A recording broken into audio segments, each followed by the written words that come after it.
Ethan felt the doctor's stare cut through him from behind a pair of thick-lensed glasses. Dr. Miles, the head of the reproductive health department at Metropolitan General, looked thoroughly unimpressed.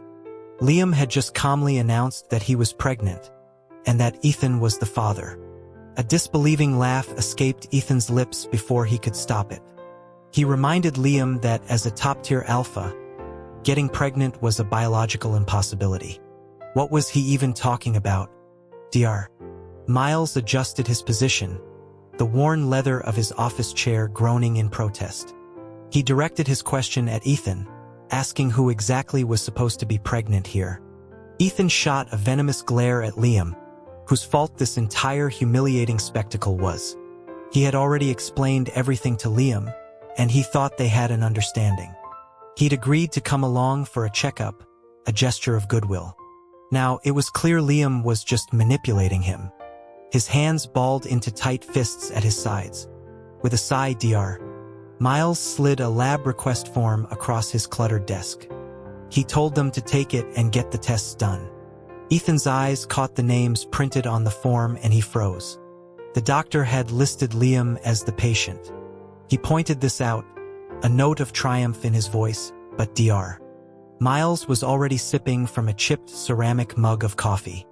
The doctor explained with weary patience that if he, the doctor, were the one who was pregnant, he wouldn't be sitting there calmly enjoying his morning brew. He tapped the paper against Ethan's hand, telling him that their high school health classes should have covered the basics of conception. Then he added a snide remark about how a few seconds of recklessness were now leading to months of responsibility. Liam, looking utterly shameless, had the audacity to chuckle behind his hand. Ethan shoved the lab form against Liam's chest and told him where he could go. Liam simply bent down, retrieved the paper, and addressed the doctor. He asked his uncle to please hold back a little, explaining that it had been a monumental effort to get Ethan here and he didn't want him to bolt. Ethan slammed his fists down on the doctor's desk, his patience shredded. He demanded to know how Liam could be so utterly devoid of shame. Dr. Miles cleared his throat loudly, making Ethan turn. The doctor smiled faintly and gently pushed his chair back from the desk. He informed Ethan that the desk was a decade-old antique and requested he treat it with a bit more care, perhaps by directing his clenched fists elsewhere. Liam, unperturbed by the outburst, told his uncle that he saw he was busy and that they would head off for the tests. He promised to send a couple of boxes of that high-end Kona coffee he liked tomorrow. The doctor waved them off, telling them to hurry up. As they were leaving, he called out that Ethan's partner was a real piece of work. Once in the hallway, Liam grabbed the form and slung an arm over Ethan's shoulder, pulling him close. He whispered that, if he recalled correctly, he had most certainly finished inside that night. He calculated that it had been about a month, so it was already too late to consider termination. Ethan bristled, insisting that of course Liam wanted him to have it, so he could raise it himself. He shoved Liam's arm away, retorting that Liam could raise his own damn head. The more he thought about that night, the angrier he became. It was all Liam's fault. He'd been at that networking event trying to close a deal when he'd mistakenly had a glass of spiked champagne. Then Liam, who was conveniently also having a pheromonal surge, had grabbed him and insisted they get a room to ride it out. He'd sworn he could control himself, sworn he wouldn't cross the line. All of it had been a cascade of lies. After the tests were done, they sat in the waiting area. Liam's gaze was a constant weight on him, a mischievous curve to his lips. Ethan frowned, unable to stand the silence. He asked what was so funny. Liam leaned in, his voice a low murmur, confessing that Ethan had been incredibly vexing that night. Ethan smirked and gestured to Liam's own upturned mouth, telling him that a foul mouth was a sickness that should be cured quickly. It reminded him of a time when a therapist had been about to start a session with Liam, but a call had come through. Liam had opted for a more direct form of therapy. Ethan had reached out, pinched his lips shut with one hand, and answered the phone with the other. The results had been instantaneous and effective. Liam sat across from him now, effortlessly fielding 3 consecutive work calls. Ethan just caught the tail end of his assistant's reminder about an upcoming board meeting. The man was a machine, completely absorbed in his work. Ethan glanced at the clock, mentally calculating how much longer this ordeal would last. He then heard Liam remark that an Omega with too much ambition was unattractive. No Alpha would ever feel protective of them. Ethan sneered, informing him that it was none of his business. He snapped his laptop shut, preparing to leave, but a shadow fell over him. Liam stood there, blocking his path, reminding him that the test results weren't back yet and asking where he thought he was going. Ethan explained he had a meeting back at the company, but as he tried to step around him, a powerful hand clamped down on his arm. Liam's voice was low and intense. He questioned if work was more important than his own body, if he had already forgotten the lesson from a month ago.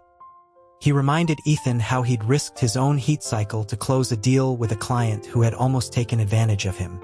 Liam's brows were knitted together, his chest rising and falling with suppressed anger. Ethan had no idea what he was so mad about. He told Liam he was hurting his arm. The pressure on his arm eased, replaced by the subtle, calming scent of sandalwood and cedar from a temporary mark. Ethan's rigid posture slackened. He closed his eyes for a moment, forcing himself to remain composed, before meeting Liam's stern gaze. He told Liam that not everyone was born with the kind of fortune that took ordinary people lifetimes to earn. He had always relied on himself and had never needed anyone's pity. He knew the results of the examination, and it made no difference to him whether he stayed to collect them or not. Liam had a roguish look that, combined with the formidable aura of a top-tier alpha, could be intimidating. When his face soured, it was particularly menacing. But to Ethan, it was just a familiar expression. He curled his lip in a sneer and bypassed him, heading straight for the elevator. Of course, the man followed him. It was a pattern that had started in their sophomore year of high school, when Liam had transferred into his school and immediately become the center of the universe. It wasn't just his family's wealth, his striking looks, or his alpha status. It was his grades. Ethan had been an ordinary, undifferentiated kid who was likely destined to be a beta. His family background consisted of a deadbeat father with a gambling problem who had once tried to sell him to a loan shark. The only thing he had was his intellect. Liam's arrival had knocked him from first place in the class rankings to third in a single marking period. His ambition was his only asset, and he never tried to hide his relentless drive to be number one. Everyone, teachers and students alike, assumed they were bitter rivals. Ethan had thought so too, until the sudden onset of his first heat almost killed him. He was dirt poor, working 3 different part-time jobs on weekends to make ends meet. A doctor had suggested a strong inhibitor, but all he could afford was the generic, low-grade version. He had injected himself with 3 doses and still felt like he was being boiled alive in lava. Huddled in the corner of his cramped, stuffy studio apartment, the pain was so intense he couldn't move. He'd wondered if his consciousness would simply burn away. Through the haze of fever, the door was kicked open with a resounding crack. Someone knelt in front of him. He didn't need to look to know who it was. He buried his head in his arms, his breathing ragged, and croaked for him to get out. Liam's voice was calm as he stated the obvious. Ethan would die. Ethan wanted to argue, but the scent of an alpha's pheromones, subtle, refined, and growing richer by the second, filled his senses. Liam asked if he could handle it, identifying the scent as sandalwood and cedar. Ethan lifted his head, his eyes tracing the lines of Liam's face. He was still wary, asking why Liam wasn't happy about his impending demise. Liam had just smiled casually, his hand resting on Ethan's shoulder before sliding to the back of his neck. He'd confessed that he'd nearly gone blind studying to beat Ethan's test scores. He'd never met anyone as interesting as Ethan. Ethan didn't move, letting him continue. Liam's fingers tested the area around his glands, and he offered to help. He couldn't stand the thought of not being able to listen in class because Ethan wasn't there to compete with. With the finals coming up, he couldn't let his own efforts go to waste. Ethan was so delirious he could only focus on Liam's lips as they moved. He lowered his gaze, then twitched the corner of his mouth and challenged him. He told Liam to beg him. A soft laugh sounded near his ear as Liam pulled him into an embrace. His voice was husky as he pleaded with Ethan to let him mark him. He promised it was just a temporary mark, that it wouldn't hurt. In truth, Ethan had no other choice. Afterward, he'd asked how much it would cost. Liam had stared at him, bewildered. Then his cheeks were pinched, and Liam told him he wasn't for sale. Ethan pushed his hand away, insisting that according to market price, he probably couldn't afford whatever Liam wanted in return. Liam's frown had slowly dissolved. He asked if Ethan was serious. Ethan had looked at him, amused, and said that besides money, he had nothing else to offer, so Liam should just name his price. Liam had smiled then, a meaningful glint in his eyes, and said he wanted to date him. He wanted to talk about calculus or physics but not literature as his essays were terrible. He wanted to talk about them. Ethan tilted his head, considering it for a long moment before agreeing. If Liam let him win the next round of exams, he'd think about it. Liam had whispered that he was a little liar. He'd leaned closer, murmuring that if he hadn't worked so hard to get ahead of Ethan, Ethan would have never even looked at him. Ethan closed his eyes, a tired smile on his face. The recognition he craved most had come from Liam, his sworn enemy. He had been secretly chasing him all along. No matter how vicious their rivalry seemed, Liam had been pursuing him. He never understood what Liam saw in him and had never officially agreed to be with him. But they had done everything a couple would do and argued more than most. He spent his free time working, and Liam felt he was squandering his youth. Liam offered help, but Ethan always refused. Why should he accept it? He dodged questions about his family and made excuses to avoid visiting Liam's home. The more Liam pushed, the more Ethan retreated, convinced that love couldn't bridge the chasm between their social classes. Liam stood on a mountaintop while Ethan was at the base, carrying a ticking time bomb. He often wondered if Liam's feelings were more pity than love. The uncertainty eroded his confidence. He'd thought that maybe once he'd climbed halfway up the mountain himself, or at least disarmed the bomb on his back, things could be different. But he realized too late that Liam was growing distant. Love, it turned out, was about timing. During their last argument, Liam had accused him of playing with his feelings. Ethan wanted to deny it but couldn't find the words. For someone as stubborn and sensitive as he was, any amount of love poured into his heart seemed to vanish into a bottomless pit. He couldn't even return an echo. It was no different from being played with. He hadn't even promised not to break up, and then they went to different colleges on opposite coasts. They lost touch. At the occasional high school reunion, their interactions were brief and barbed. It confirmed what he'd always suspected. They were better as adversaries than lovers. After graduating, Ethan abandoned plans for grad school and started his own company.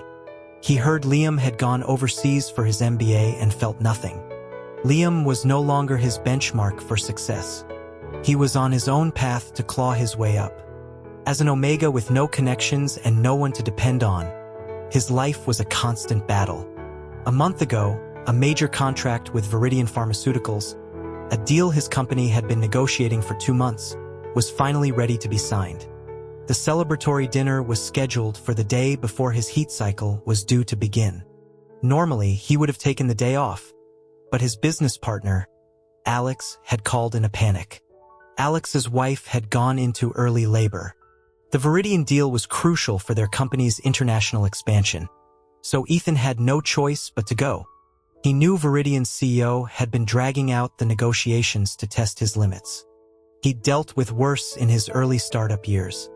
He thought he could handle it. After the contract was signed, he escaped to the restroom to vomit. As he splashed cold water on his face, he saw a reflection in the mirror. Liam stood behind him, arms crossed, frowning. Ethan gripped the edges of the sink, his breathing shallow. He threw more water on his face, then walked past Liam without a word and returned to the private dining room. The CEO immediately poured him another drink. He was so focused on closing the deal that he didn't realize how much he was drinking until an unbearable heat bloomed at the back of his neck. The air was thick with the cloying pheromones of another alpha. A fat hand snaked around his waist. He managed to say a few words to his subordinate and staggered out of the room. The CEO followed, offering to see him out, his sickening laughter echoing behind him. Just as he reached the door, it swung open. He stumbled forward into a warm, solid chest, felt strangely familiar, and he instantly relaxed. The clean scent of a top-tier alpha's pheromones quickly overpowered the other unpleasant smell. The hallway went silent. Liam guided him out, one hand firmly on his back. In the car, Ethan thanked him. Liam loosened his tie and looked at him with an unreadable expression, telling him he didn't accept verbal gratitude. Ethan's breathing was shallow. He asked what Liam wanted. He admitted he'd been drugged and needed help. He closed his eyes as Liam fastened his seatbelt, a sarcastic smile playing on his lips. Liam said he deserved it. Suddenly, the scent of sandalwood and cedar was overwhelming as Liam leaned in and bit his lip. Liam asked if he would help. Ethan bit him back in the same spot and pushed him away, telling him to drive. He said they'd be even in a month. And now, a month later, Liam had been waiting outside his apartment building at dawn, ambushing him with the news of his pregnancy and demanding he take responsibility.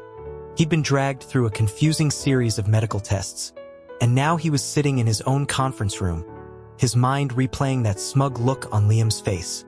After the meeting, he was about to head back to the hospital for the results when his phone rang. It was a number he hadn't seen in 10 years, but he recognized it instantly. Liam's voice was calm, asking what he was doing. He didn't wait for an answer, launching into an explanation of the test results. He reported that his uncle said the pregnancy was still in its very early stages, less than a week, and they'd need an ultrasound soon to check for a heartbeat. He mentioned that the doctor had prescribed some supplements, which he had already picked up for him. He added that Ethan's own pheromones were unstable and needed his presence. Ethan cut him off, demanding to know what game he was playing. The line was silent for so long he thought Liam had hung up. Then, Liam's voice returned, softer. He asked if they could talk face to face. About business. About the unformed embryo. About Ethan. About how he'd been living all these years. Ethan said impatiently that he was doing great. Liam replied that he didn't believe him. Ethan shot back, then why ask? A low chuckle came through the phone. Liam said his uncle was right. Omegas in early pregnancy were prone to irritability. He said he would just wait. Ethan scoffed, asking what he was waiting for. For Ethan to finally break so Liam could dispose of him? Liam's response was simple. He said he'd wait until he came over that evening to comfort him. Speaking of comfort, Alex's wife had just given birth. As a responsible alpha, Alex was by her side, which meant all his work had been dumped on Ethan's desk. After several days of non-stop work, he was barely conscious by the time he got home. The sight of a sleek, expensive suitcase standing by his apartment door was deeply annoying. The owner of the suitcase stood beside it, looking grim. Ethan ignored him and went to unlock his door. Liam called his name, his tone chiding. He remarked on how late Ethan worked, asking if his job was so important he couldn't even take a break. Ethan stopped, halfway through entering his passcode, and glared at him. He asked if it was fun to lecture him after making him wait. He hadn't asked him to be there, so why the sour face? He hadn't said a single word about keeping the child, so why should he, who could barely take care of himself, be expected to care for another? The words tumbled out of him, and with them all his strength. He sagged against the door, his heart hammering in his chest. In the quiet hallway, only their breathing was audible. The tip of a polished leather shoe entered his vision. The back of a warm hand brushed against his cheek. Liam's voice was soft. He asked why he was crying, reminding him that he'd just claimed to be doing great. Ethan wiped his face roughly and turned away. The moment his fingers touched the keypad, his back was enveloped in warmth. 2 arms wrapped around his waist. He told Liam to let go. Liam challenged him, telling him that if he could push him away right now, he would leave and never bother him again. Ethan took several deep breaths, trying to still his shaking hands as he pried at the arms holding him. The next moment, Liam turned him around and pulled him into a frontal embrace. His voice trembled as he whispered that he knew. He knew everything. Ethan sniffled, his voice thick with emotion, telling Liam that if he knew, he'd know how incredibly annoying he was. Liam said he wanted to stay, and he did. He also insisted they share a bed. When he emerged from the shower, Ethan tossed a new duvet set at him and told him to sleep in the guest room. He admitted he hadn't been sleeping well, which was the truth. For the past week, sleep had been fleeting. Liam took the bedding and put it back in the linen closet. He explained that without the soothing effect of an alpha's pheromones, an omega in early pregnancy would struggle with insomnia, anxiety, and a loss of appetite. Ethan looked at him with disdain, questioning how he could be so sure about what was in his stomach. At this, Liam raised an eyebrow and slowly advanced on him. He drew out his words, saying they hadn't seen each other in years. He wondered aloud if Ethan had been so playful as to find another man while still under his mark, asking if any other man could possibly satisfy him. Ethan's hand shot out and slapped him across the mouth. He apologized immediately, saying it was a reflex. Liam licked his lower lip, his eyes narrowed slightly. Before Ethan could react, his wrist was seized, and he was pulled into Liam's half-open shirt. He was held tightly as Liam half-carried, half-pushed him onto the bed. One of Liam's hands rested on his waist, the other on his shoulder, their faces only a palm's width apart. Ethan bent his knees to push him away, but Liam trapped his legs with his own. He asked if Liam was insane. Liam murmured that they'd soon find out if it was his. Without, Liam rolled him onto his stomach, pressing his chest against his back. Ethan told him to let go, but Liam's voice was a soothing rumble near his ear, promising he'd feel better soon. A moist heat suddenly enveloped the glands on the back of his neck. A tongue traced a slow circle around the small bulge.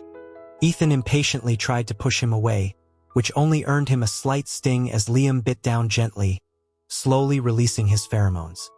The scent of sandalwood and cedar instantly drew out the fainter notes of green bamboo in his own scent. He remembered something his high school biology teacher had said. When highly compatible pheromones meet, they are like 2 distinct melodies blending into a single harmony. As the mingled scents flowed through their blood, he felt as if he were soaking in a warm bath. Every pore in his body relaxed, giving way to a rising sense of pleasure. A large palm drifted down his lower back. Liam breathed hot air into his ear, and Ethan blushed, burying his head in the pillow. He pinched Liam's arm hard, earning a low laugh in response. Then he was on his back again. Liam had shed his own clothes and was now reaching for his. Ethan stared at him, and Liam's lips curved upwards. He asked in a deep voice what the difference was between this and asking for it. What did Ethan want? Liam lifted the comforter, covering them both. His hands were not idle. He murmured that he would do what made them both happy. The scents of sandalwood and green bamboo intertwined, and Liam's voice was low and enchanting. He urged Ethan to listen to his instincts, and a soft sound of assent escaped Ethan's lips. Liam pulled him into his lap, and Ethan clung to his shoulders as a wave of sensation shot up from the base of his spine. He bit his lip to keep from crying out. The pressure from behind him intensified, and he couldn't help but bite down on Liam's shoulder. Liam pulled him tighter, his voice suddenly hoarse. Him that if he kept that up, he'd bite back, which was ridiculous since Liam had started it. Afterward, Ethan lay on his chest, feeling embarrassed. He retracted his hands and looked up at Liam, suggesting he'd be better off taking care of himself in the bathroom. Liam shot him a resentful look, pinched his chin, and kissed him soundly before getting out of bed. Ethan was already drifting off to sleep when Liam returned, bringing a chill with him. He was somewhat useful, he had to admit, but now he was being shaken awake. He deserved another slap for that. He raised his face and Liam offered it to him, telling him to hit him, but then to give him some time. He insisted they had to talk, to strike while the iron was hot, before Ethan changed his mind in the morning. Ethan compromised, giving him 10 minutes. Liam captured his hand, holding it in his own. First, he said Ethan had to admit the child was his. He punctuated the demand with a kiss on Ethan's forehead. To prevent any overthinking, he wanted to state for the record that everything he did from now on was for the purpose of raising both the big one and the little one. And if the big one didn't want the little one, their reunion would be left to fate. He pressed Ethan's hand to his own lips, interpreting his silence as agreement. Second, he asked why Ethan hadn't wanted to accept him back then. Was it because he felt unworthy? Afraid of being a burden? Because of his ridiculous pride? Ethan pulled his hand away and stared at the ceiling. He told Liam that he already knew the answer. Liam recaptured his hand, asking a different question. If he pursued him again now, what were the chances of success? 50%? He told Ethan not to worry about him playing with his feelings again. He just needed an answer. Silence. Another kiss on his forehead. The last thing he said was something he'd asked him 10 years ago. He asked, his voice soft, if Ethan could rely on him, just a little. 10 years ago, after his heat had passed, he had lain spent on top of Liam, who had stroked his back and asked if he could rely on him for other things. Ethan had answered with a single word. No. It was true. No one had ever taught him how. He had thought of the same answer just now but couldn't bring himself to say it. He turned his back to him, mumbling that the 10 minutes were up. A helpless chuckle sounded behind him. Liam agreed that at least he hadn't said no this time. He tucked the comforter around him and wished him a good night. Since Liam moved in, his life had changed. There was hot breakfast in the morning and the lights were on when he came home at night. His sleep had improved dramatically. He was late to work again, and Alex, who had just returned, caught him. Alex paced his office, coffee in hand, reminding him that he had never been late before, not for typhoons or hailstorms. Now he'd been late 3 times in 1 month. Ethan just smiled, saying he'd dock his own pay. Alex snatched the file from his hands, telling him that wasn't what he meant.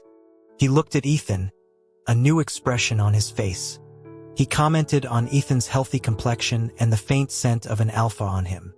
He asked him to be honest if something was going on. Ethan admitted there might be. Alex was ecstatic. He grabbed Ethan's shoulders, exclaiming that he'd finally come to his senses. He said that he and his wife, Sarah, had worried about Ethan being alone all these years, but he had always rejected their attempts to set him up. Alex hugged him, patting his back, saying it wasn't easy for someone to finally win over the unattainable Ethan. He insisted that Ethan bring his partner to their house for dinner that night, so he and Sarah could properly vet them. Ethan pushed him away, dumbfounded. His relationship with Liam was like a half-cooked meal. It had been nearly 10 years since their bad breakup. Now that Liam was back, he was trying to show him his true self, but a decade was a long time. Maybe the real him wasn't what Liam wanted anymore. Maybe this time, Liam's patience would run out even sooner. That afternoon, Alex urged him to leave work early. Even though he didn't bring his partner, he went to their house. Alex and he had been college roommates. His wife, Sarah, had been a year ahead of them. Alex had been smitten from their first meeting. After graduation, he and Alex had started the company, and Sarah had helped them secure their initial funding. In the early years, they'd often worked late, and Sarah had learned to cook so Alex could come home to a hot meal. But tonight was different. Alex had cooked dinner. It wasn't as good as Liam's. After dinner, he visited the nursery for a while. Before he left, Sarah packed a large bag of leftovers for him. As Alex carried it to his car, Sarah walked with him, her arm around his shoulders. She asked with a smile when they would get to meet the new man in his life. He thought for a moment and said they should wait a little longer. Sarah agreed but reminded him to be careful before getting married. She confessed that when she'd first seen him that day, She'd wondered if he was pregnant. She laughed it off, pinching his cheek playfully, blaming it on baby brain. But her words stuck with him all the way home. Since Liam had moved in, he hadn't felt sick once. He was eating and sleeping well, and he had more energy than ever. If Sarah hadn't mentioned it, he might have forgotten he was carrying anything at all. Liam had mentioned getting an ultrasound in a week, but that had been almost a month ago. Had he forgotten? While stopped at a red light, a text message appeared on his phone. It was from Liam.